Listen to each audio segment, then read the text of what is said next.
National Director of the Working Families Party. How are you doing, my friend? I'm doing well. Well, the last time we spoke actually was before the pandemic. Yes. And things were. There's a particular talk that you gave about don't tell me that there isn't that you want to be non-ideological, because being I'm paraphrasing. Yeah. Being non-ideological is in effect ideological. Expand on that for me. Okay, well, we're going right into it. I mean, I think in our discourse, there's... And I'm sorry, Maurice. Okay, no problem. Yeah. So in our discourse, in like the popular discourse, and a lot of like the mainstream discourse, there is this illusion that you can be non-ideological. Right? And oftentimes, when people speak derisively of ideologues, like they're often talking about people on the left, actually, especially inside of the Democratic Party, when they're debating ideology. And I think that is outrageous for a number of reasons. Number one, it is assuming that the people, like, let's just take the Democratic Party, then I'm going to go broadly. But inside the Democratic Party, when you hear these debates, it's making this assumption that people that are called quote unquote centrist, and I hate that term, that they don't have ideology, that they're sort of like blank slates ideologically, when they're advancing a very particular ideological worldview of incrementalism, of neoliberalism, this idea that the markets can kind of handle all the issues that we face, even these big existential issues that we face. That is a particular philosophy and a particular ideology that is informing public policy, informing debate. So we should name it, we should surface it, and we should have that philosophical debate instead of denying the debate by claiming that there is an ideology. And there's a reason for that, because they have succeeded in having their ideology be the common sense. Right? So you don't have to really like surface it when it's just in the air. Which is why it's so important for those of us that have issues with it, for those of us that believe that there's huge fallacies, and there's more of us than them, right? Most people believe like, hey, this stuff isn't working. We may not have the ideological terminology in place. Most of us are like, the system isn't working. Big business doesn't work for us. Politics are corrupt. Wealthy people and corporations have more power and influence than they need. Well, there's actually an ideology that puts that in place. Right? And we want to have that conversation, and they don't want to have that conversation. They're scared of the conversation. Absolutely. Yeah. Which is why we even have this fallacy that there's such a thing as being non-ideological, right? Or that there are this both sidism. Right? Oh, I hate that. The both sidism, that there's like a far right and a far left, and there's problems in both of these extremes, and we need to meet each other in the middle. Right? When what I always like to say is like, look, the right and the left are not equal. Right? You have a right and you have a far right that is violent, that is authoritarian, that is anti-democratic, then in some forms of the far right are fascistic. And as much as I could see, the worst thing you could say about the left or like the far left is that, sometimes people on the left could be really annoying, right? Yeah. And unless there's a way that you could weaponize being annoying and people could be annoyed to death, we should not be both siding these things, right? When people on the far right are actually organizing in militias, are storming the Capitol, are trying to use public policy in order to prevent democracy from existing, we need everybody, people who identify as progressive, people who identify as centrist, people who identify as conservative, recognizing that there is a particular strand of right-wing ideology that seeks to destroy all other ideas. And we cannot tolerate that, right? And so we could only have that conversation if we're explicit about the fact that everything in public life is part of an ideological project. What your belief system is. Yes, it's your belief system. And like, the term ideology might be confusing for folks. It's just like your belief system. It's just the thing that you use to understand where we are and where we want to go. Everybody has one of those. Some of them are more coherent than others. Some of them are more consistent and clear than others, but we all have them. And if you think you don't have them, then likely you're replicating the dominant status quo worldview. Because you don't really have to talk about having an ideology because the system is you. Yes. So if you think you don't have one, then the things that you're doing are likely replicating the status quo. And what the status quo says is the systems that are in place, the racial and class hierarchies that are in place, the inequality that's in place, those things are fine. And we want to lock them in place. And so by carrying on in a non-ideological way, not being curious about your grounding philosophy, you are putting in place and reaffirming that thing. And you should be aware of that. You shouldn't think that what you're doing is neutral. And that's why I said that when I said that, and why I think it's so important. I actually wrote about this. We need to be clear about who we are ideologically as organizations and as individuals.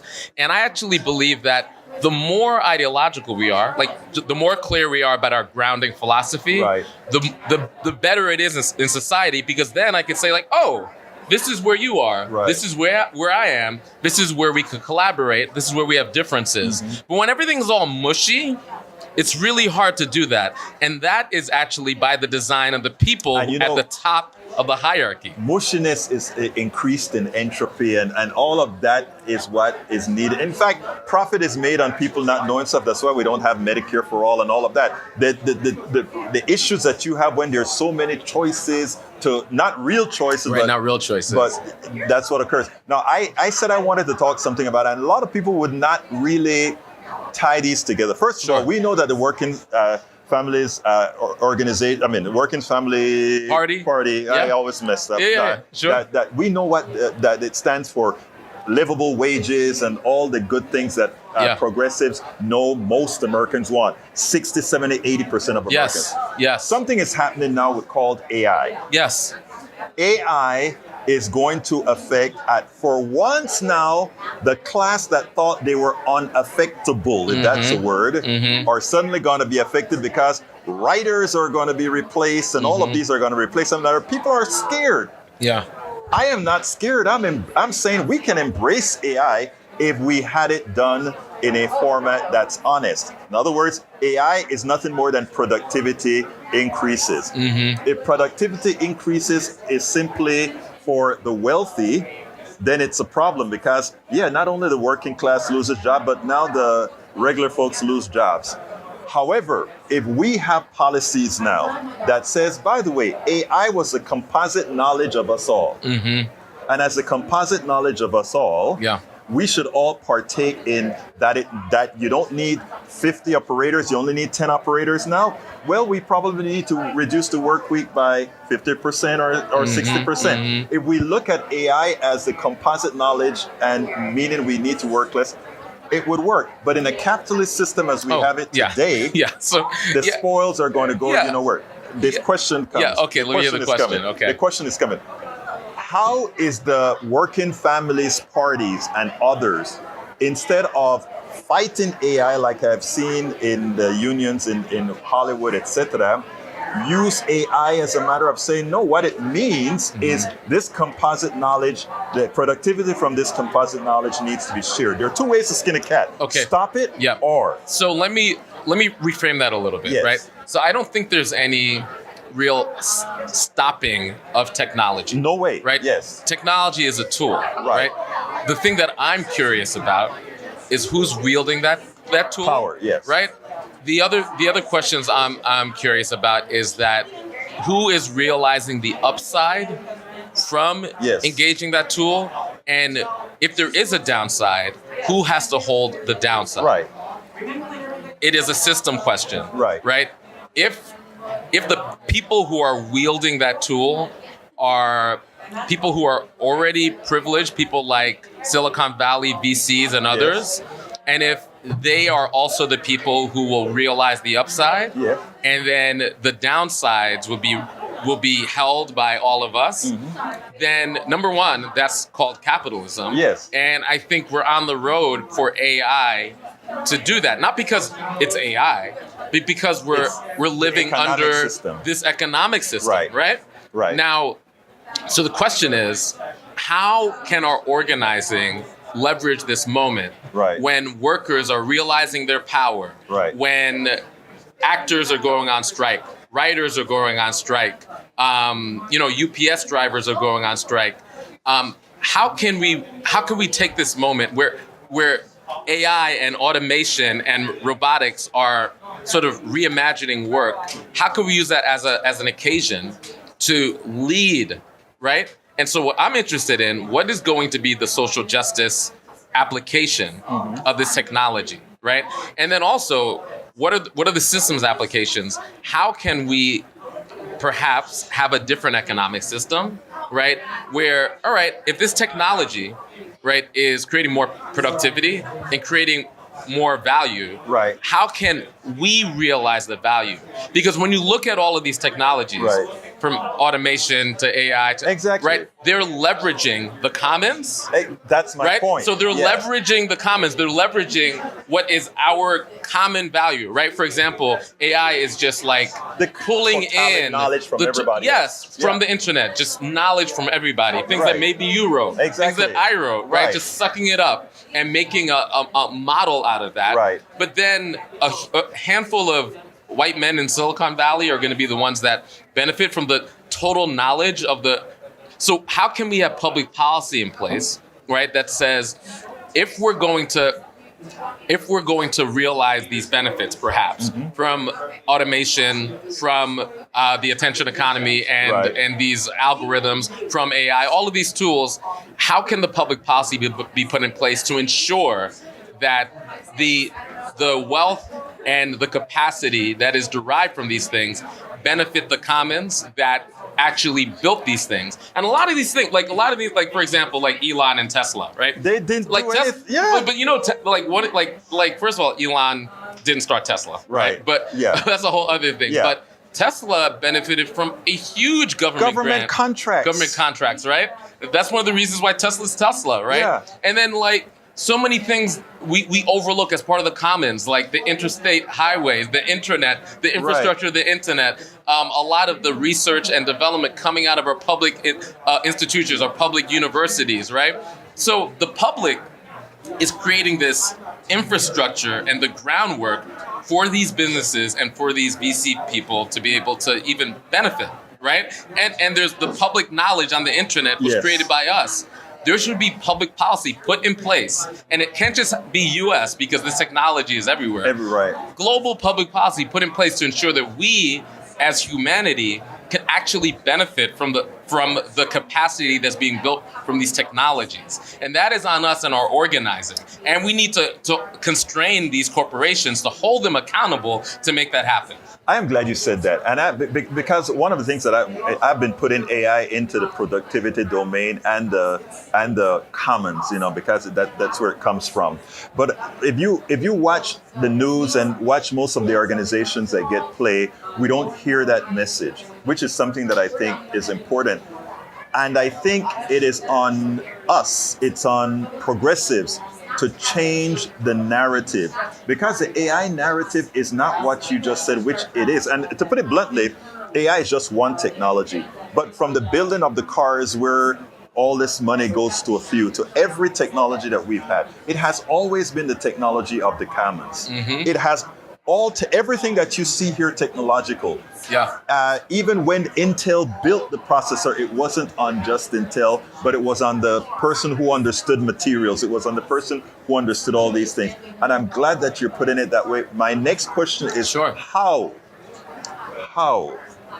do we internationalize the message beyond what the mainstream media will do? And you say I have the answer. I want to see what you are going to say about that. So you have the answer. Yes. Okay. Well, I'm curious what your answer is, but I'm a broken record, right? Yes. So ultimately, I think through our organizing, right? We need to have a popular conversation about these basic facts. You started off with ideology, right? We're often kind of confused about these things, right? So even though all of the value of an economy comes from us, just like regular people doing what we do. And how do I know that? Well, if one day every single a fund manager died. died. Let's get out there. Right? Yes. Our economy, our way of life will go on in perpetuity. Yes. If that happened tomorrow. Right. And the reason why we know this for sure is because we all experienced COVID, right? We all experienced that. Yes. And then the paradigm that somehow placed these titans of capital on top and all of us on the bottom, they got flipped. Exactly. And everybody understood the value of the what do they call the quote unquote frontline workers. Yes. Right? All of that frontline work is the actual work that perpetuates our economy every single day. Right. You know, from food delivery people to nurses, to doctors and orderlies, to sanitation workers, to the working class, right? Those folks, we're not really sure what they do or what value they actually bring into the economy. And they're like, you know, either like the people who are like developing more and more Baroque sort of financial products that are based on other financial products that are based on other financial products. But the person that's actually like it's so abstract, right? Yes. That it's really even hard to understand what's being bought and sold and everything else. Right? Like, at the end of the day, we weren't concerned with them and making sure that they could work every single day. We were concerned with how can the food delivery person, how can the people in working behind cash registers and groceries, how can nurses, right? So the point I'm making here is that we need to have a proper frame, a proper ideological frame to have this conversation. If we are the ones that are constantly the people who produce the value in this economy, then it's only natural that we should receive the benefit from the value that we put in.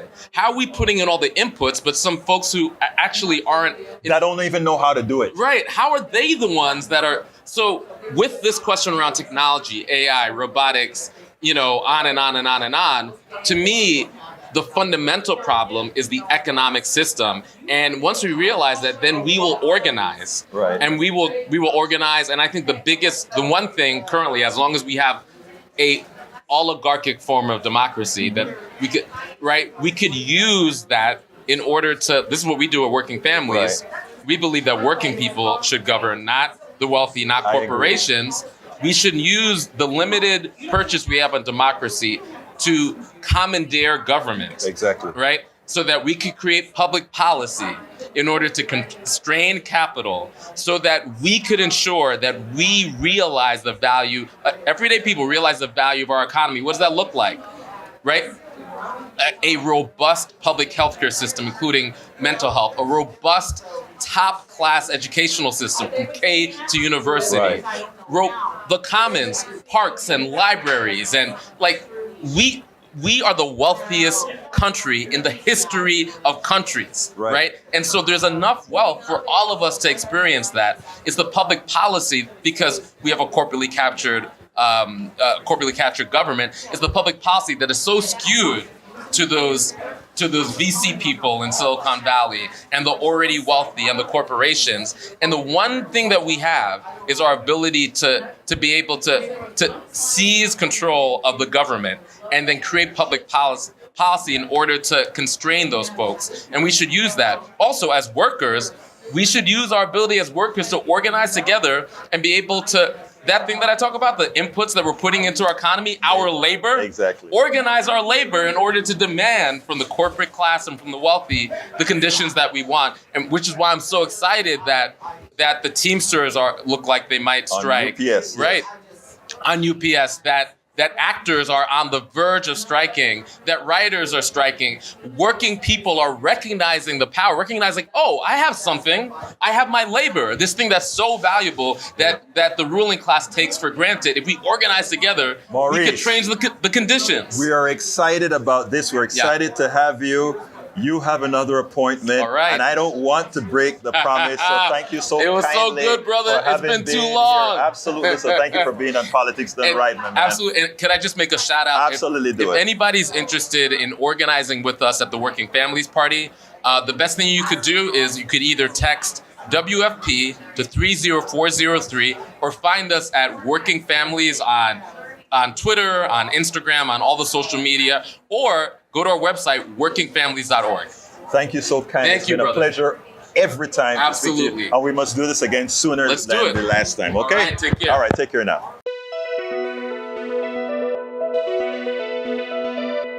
We spend a lot of time deconstructing the news, trying to parse it into a form that everybody can understand. We try to find those little nitpicks where it flies above the fray, etc. If you really like these videos that we do, I want to ask a big favor. Please go ahead, number 1, subscribe to our channel, and number 2, please join if you can. Thank you so kindly for watching. Keep watching. Please remember to share.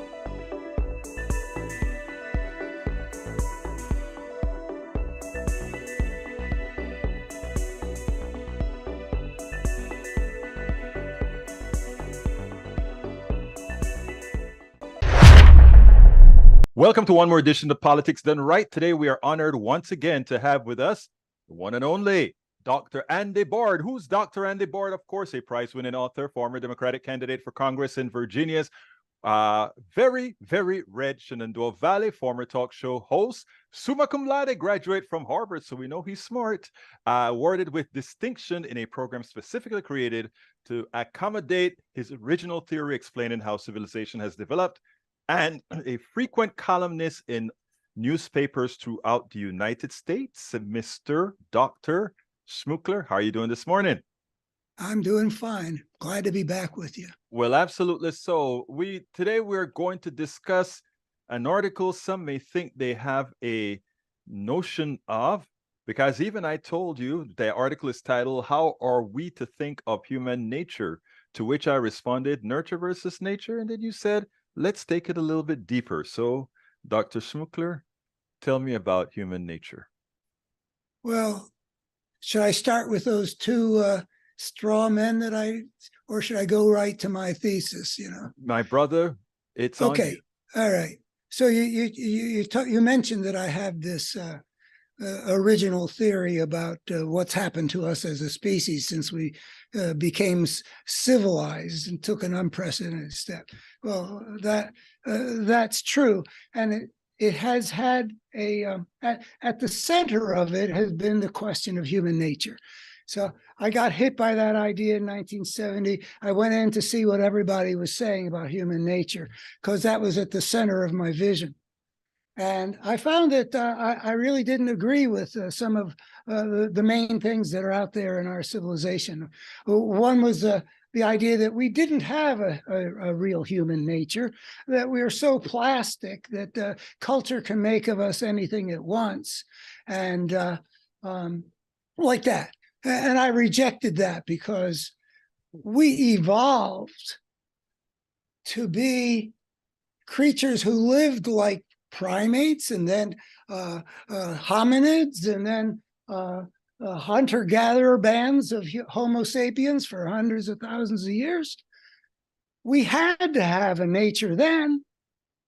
How could we not have one now? Just because we're cultural, because hunter-gatherers were living in a way that was consistent with what we had done before, and all creatures have to have an inborn Doctor, nature. let me stop you for a second here, because a lot of folks that are listening won't necessarily understand what you mean by we were hunter-gatherers. So why don't you give us a slight explanation of what that means? Oh, well, interesting. That's been so fundamental to how I think. I forget that not everybody's thought that way. But until 10,000 years ago, all of Homo sapiens, our species, were living as what's called hunter-gatherers, which is they live off of what nature spontaneously provides. As opposed to? Well, as opposed to what then came, we started inventing a new way of life, and that begins with the domestication of plants and animals. The animals that people used to hunt, they start to gather into pens. And the plants that the gatherers used to gather, people start to cultivate in their own gardens. And this is an enormously significant event in the history of life. I mean, 3.5 billion years, never had a species done what we did then, which is invent a new way of life.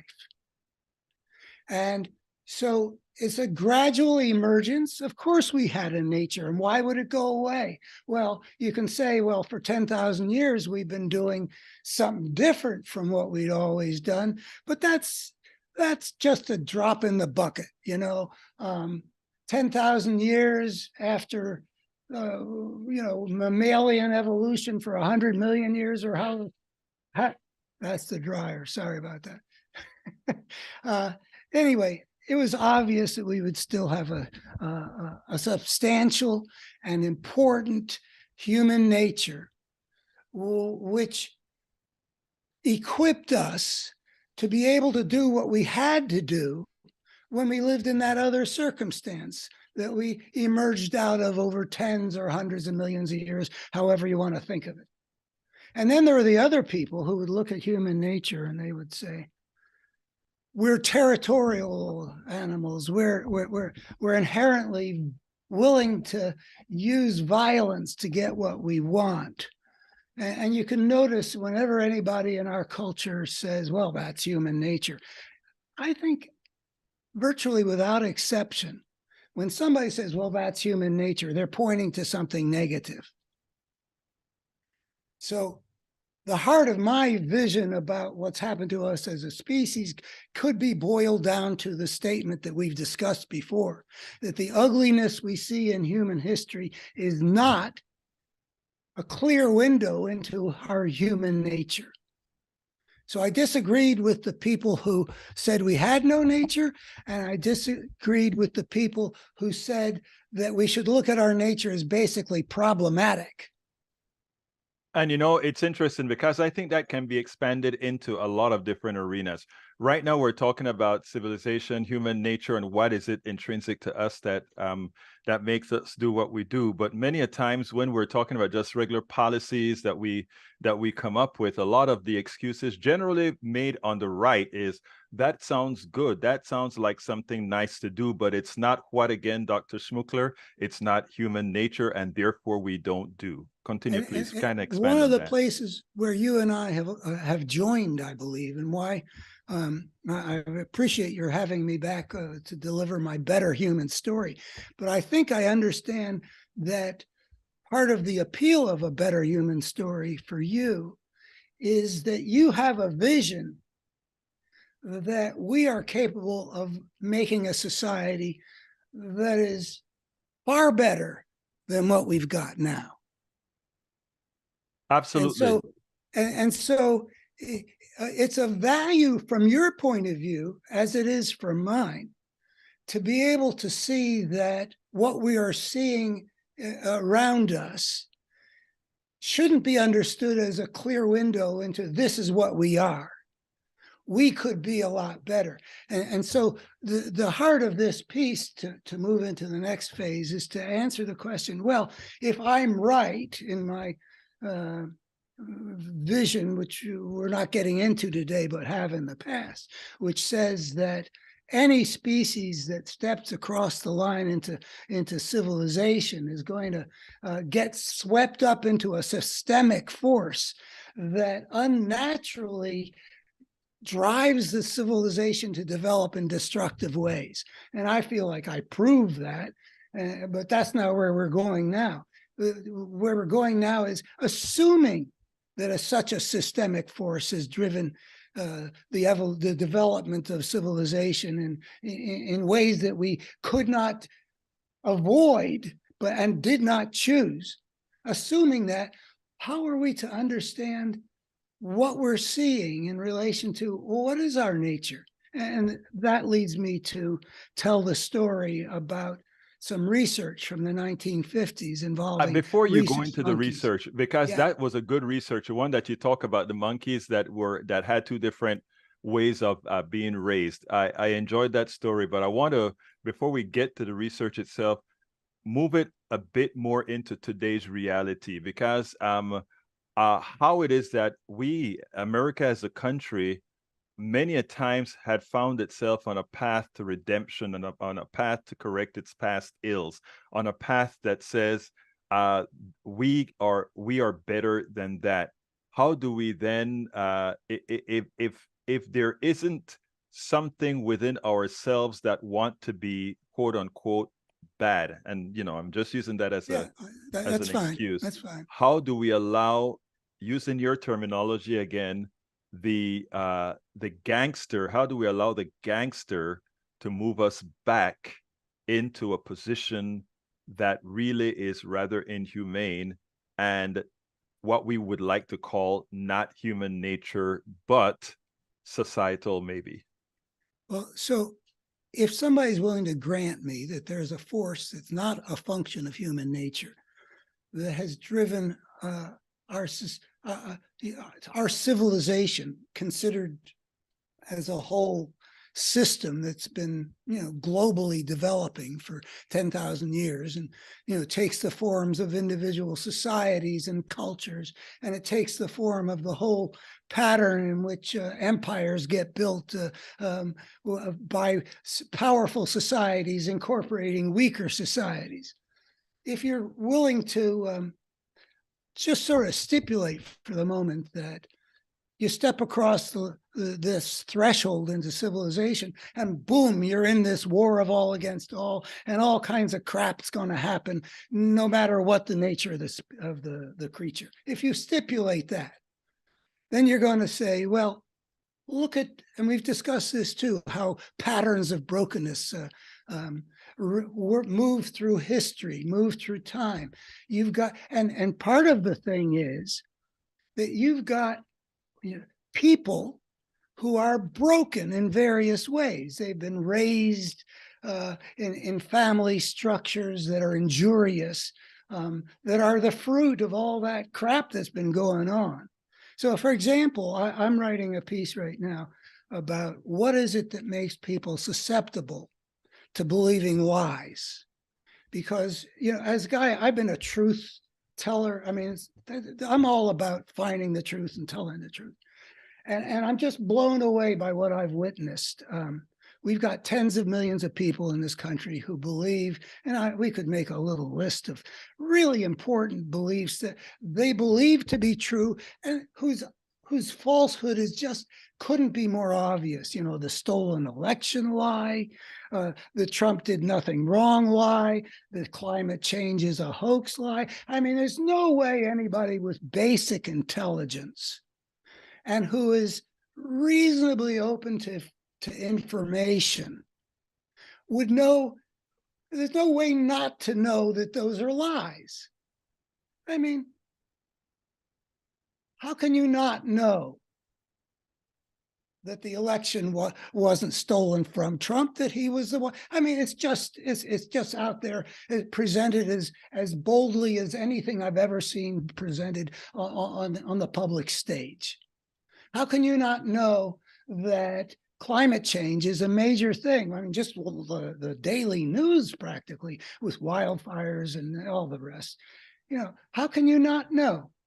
Well, if you look into the answer to how it is that people can you find that there are systemic forces that are breaking them.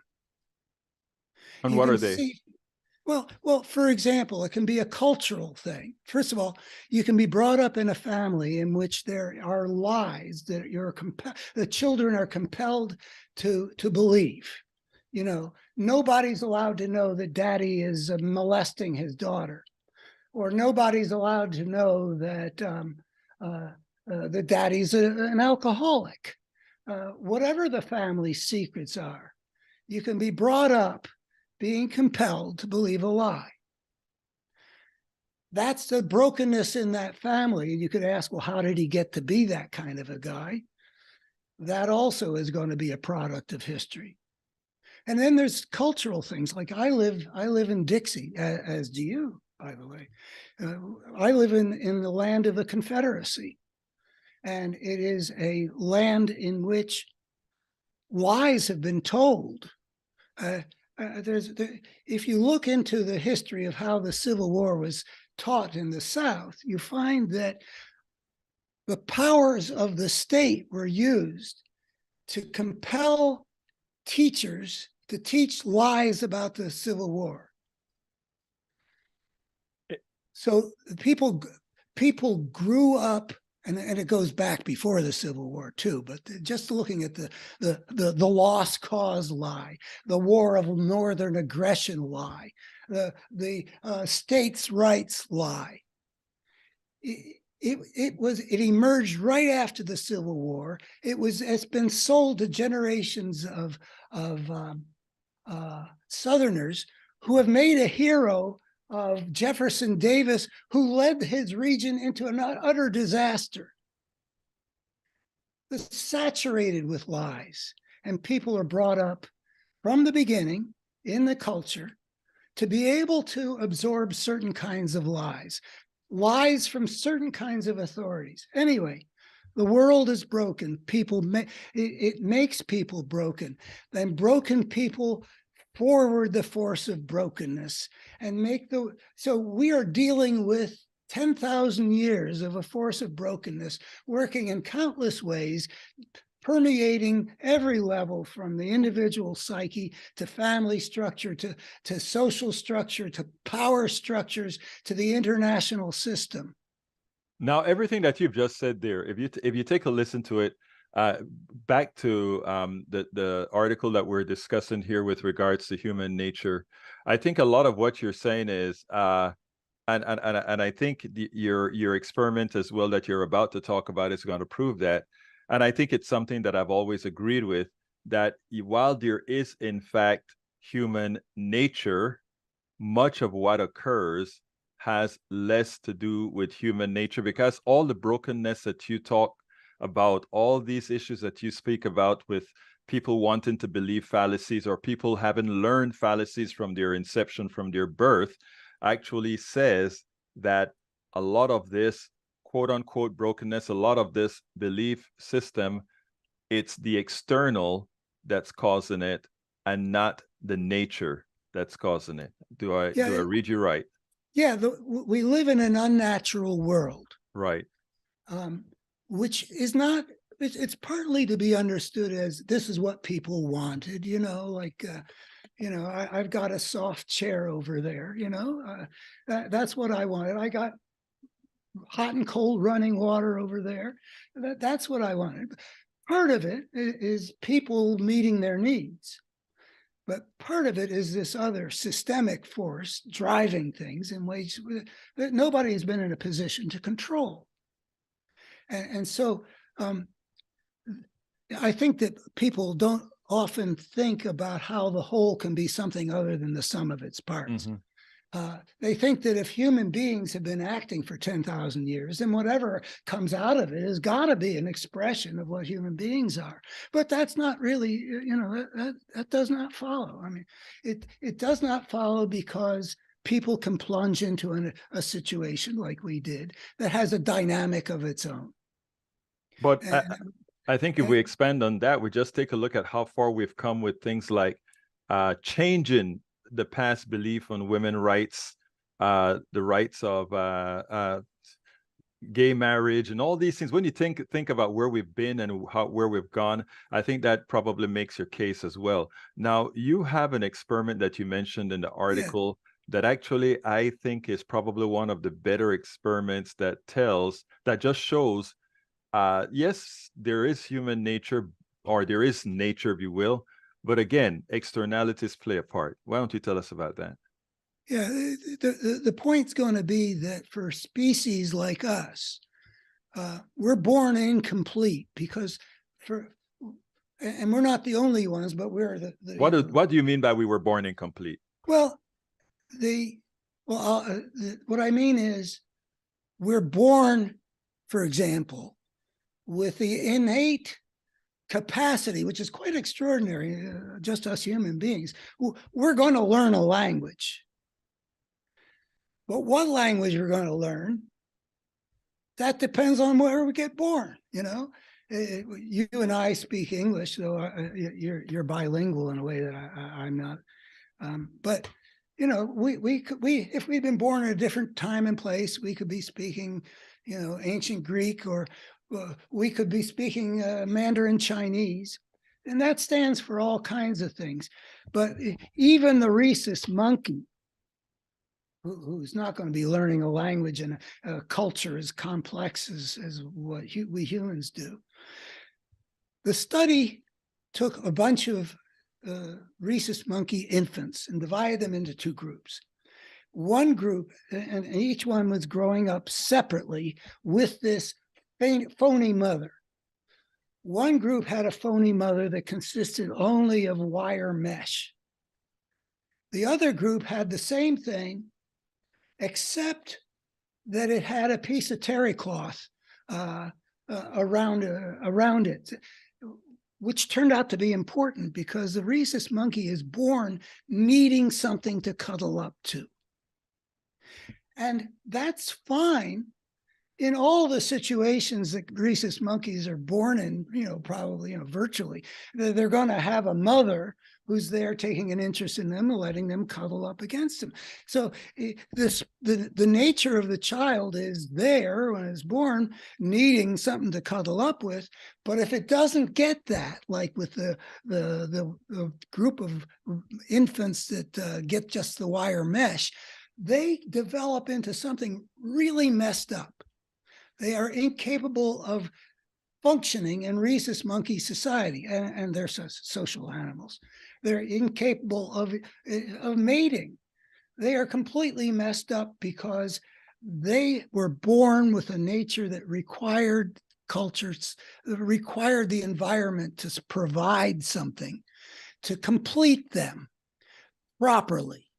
And except for the unnatural thing that the scientist, who would never be allowed to do this experiment nowadays, the scientist created this unnatural situation, which resulted in messing up the creature so much that it could hardly, that's not rhesus nature. What you see with those rhesus monkeys raised in those unnatural situations, we would never think that that's rhesus nature. It's the other ones who had the terry cloth and who managed to develop into a fairly normal functioning adult monkeys. Right. That's rhesus nature. So that unnatural environment, the wire mesh mother, is at least somewhat analogous to the civilized societies that we human beings have been compelled to live in. They are unnatural in ways that are not a function of how to complete us. They have been in many ways hostile to human nature because and this is going back to the idea that we've gone into before, the necessity has been that what survives is what can prevail in a war of all against all. What survives is essentially the spirit of the warlord, which is what emerges out of the anarchy that the step into civilization inevitably creates. So we get the unnatural environment. I don't know how much of it you could say that we have around us today. I think we're doing better than humanity generally has. How much of it is wire mesh mother that twists and breaks us? But we do know that when civilization first emerged, fully bloomed in cities and empires, what we see is indeed the spirit of the gangster having a disproportionate say in how the human world gets run. We see tyrants. We see the majority of people living lives of slaves. This is not what human beings would have chosen. This is the unnatural environment. So here's a question, and this is what, it's one that I want answered. I think it's one that we seek the answer for over and over again, and I think if we find the right answer to this, we may be successful. Do you think I'm going to be able to answer it? I think you should know the answer. Okay. I don't know. Let's see. All right, but suck it to me. Here's the thing, Doc. My contention is that most people are good, and I see that. I work with that. I talk to people of all stripes, and I can tell you, deep in my heart, this is not a cliche. Most people are good, and most actually want to do good. But also what you talk about a lot, the externalities that come into people's minds, everything that you talk about, the spirit of the gangster, being able to control the people, all of that is what I see.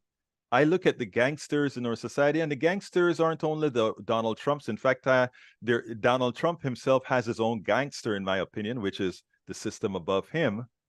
But they are able, a small quantity of them are able to penetrate the good people. And I'm not only talking about what they learn, but it's just on how they act and the things that they do and what they consider normal. What do you think, first of all, is the proper way to define that? And secondly, how do we get to people to neutralize the bad gangster and become a good gangster? Well, let me back up. Oh, okay. I said that wrong. How can we change from the bad gangster to make them see us as gangsters for good? Well, I would never use a phrase like gangsters for good, but well, you get the analogy I'm trying to make. Well, yeah. So you say most people are good. Yes. I see a lot of truth in that, but I do have to confess that I've struggled for over 50 years to get a clear idea of, what is our human nature? And I really don't. I don't know how good it is. I feel like I can prove it. It's better than we have been taught to think it is. And I'm aware of a lot of research which indicates that things like compassion, empathy, empathy, a sense of fairness do seem to be built into us. I also think that, the fostering of human goodness is also a challenge. I mean, just like a culture can work to make people broken, I think that real wholeness is an achievement, not just a birthright. I think that when people are just sort of naturally who they are, you can see the selfishness that there is in a toddler or something like that. And, there's a lot of stuff in us, and it's not all it's not all to create the world in which there's peace on earth and goodwill toward men.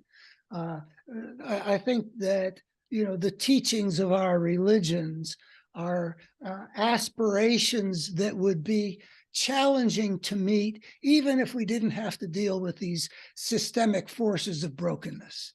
So, but I don't know exactly where we'd end up if we didn't have systemic forces to work with. It would still, I think, be a project to build a really whole world in which people are really good to each other, and people are able to achieve their maximal fulfillment. That being said, it is important to realize, and I think you said that in our next conversation, we're going to talk about a piece about the utter selfishness of three major figures. The wreckage. Yeah, the incredible selfishness of three people who are playing a very impactful role in our world, especially Putin and Trump are the two. But I throw in Israel's Netanyahu, whose selfishness blows my mind, and whose selfishness is in the process of destroying his country. So I threw that in, and the question is that you raise, I would pose as, how do we create a world in which people who are so extraordinarily broken in that way don't play such a disproportionate role in human affairs? I mean, Putin by himself has changed the whole dynamic of the planet. the piece of Europe that took him 70 some years to build. He's broken it. Just one man made that decision. How do we create a world in which somebody like that cannot become the sole voice deciding what a nation with a massive nuclear arsenal will do on the planet? So that's, one level of saying what the challenge is. And another level of it is, something's gone wrong in this country at the level of consciousness. If you've got a major American political party that would have the relationship with a would-be tyrant like Donald Trump that the base had in 2015-16 to make him the nominee, that the party has had to acquit him when he was the most impeachable president we could imagine, and that continues to follow him even after he's essentially tried to overthrow the constitutional order. He didn't create the circumstances in which such a thing could happen. How do we heal what's gone wrong in the minds of tens of millions of people? And that's a question, how do we do it? Well, I often come up with a metaphor. It's not the great metaphor, but I often come up with it. Yeah, I don't buy meat. I don't cook meat. But my mom used to make a pot roast, and she made a delicious pot roast. And I remember the way a good piece of chuck roast would be marbled with fat. So there's real meat, and then there's the fat to bring out the flavor, and ideally. Well, it's the world we live in is that chuck roast. And the fat is all the dimensions of brokenness that there are at every level of the society, from people's being taught to hate the animal that we also are, all the things that happen in our world that are broken at every level, the injustices, the prejudices, the paranoias, all of it needs to be dealt with. It's all it all feeds itself. So if you look at the force of fascism in America today, you can see the tributaries to them are all the dimensions of American brokenness that we've seen over the centuries. So then do we fix it? The racism, the corporate greed, they're all aligned, sort of showing these are all the rivers that are feeding in, that are now in a position to threaten the very survival of American democracy. And we've had all these rivers all along, but they have combined in a way. Dr. Schmookler, good problem talking about the issue, etc. And we're running close on time here. So I'm going to ask you one thing to when we talk about the wickedness that we spoke about before. The whatness? I think we called it, I don't have your email right now. The next subject that we're talking about, the wreckage. The wreckage that utter selfishness wreaks upon the world. Right. That's what I like wreaking wreckage. There we go. Yeah, I know you would have some sort of alliteration or something with that, but here is what I'd like to do, because I want you to give a closer here. But for the next talk that we're going to do, I would like to, and maybe we talk about the wreckage completely first, and then for our audience, what we start to do is talk about solutions that we think with the people out there trying to answer questions and trying to make a better America, a better world. What kind of input can a Dr. Schmookler give that says, this is something that we would like to add to your repertoire to help solve these problems that we discuss here.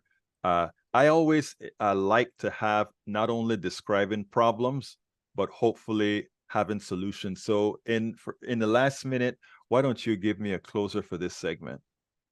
Wow. I hope you feel okay about the way I'm going to do that, because I feel like I've had two big ideas in my life. One of them's got to do with that social evolutionary force that makes us into broken rhesus monkeys in part. But the other one has to do with an understanding that at the center of the human battle is something that can be seen as a conflict between two coherent forces.